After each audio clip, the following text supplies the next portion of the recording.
Moong Dal with cucumber and spinach. Prepare the ingredients. Finely slice 1 onion, grate 1-inch piece of ginger, chop 1 tomato or 1 handful of cherry tomatoes, chop 3 garlic cloves, finely slice 1 red chilli. Heat a saucepan over a high heat. Add the onion, the ginger and the tomato. Add half a teaspoon of cumin and half a teaspoon of chili powder and saute until aromatic. Add 1 cup of whole mung beans and stir. Add 3 cups of water. Cover with a lid and bring to the boil. Finely dice 1 Lebanese cucumber.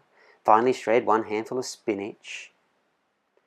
When boiling, reduce the heat to low and cover with a lid and simmer for about an hour until the mung dal is soft. Check the dal from time to time and add more water if needed. After about an hour and the dal is soft, remove it from the heat and set aside. Meanwhile, heat a frying pan on a high heat. When the pan is hot, add 1 tablespoon of cumin seeds and add 3 garlic cloves. Add some chili and saute.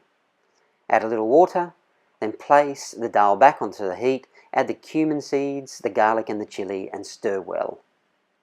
Add salt to taste and stir. Pour the dal into a bowl, top with spinach and some cucumber, and serve with brown rice.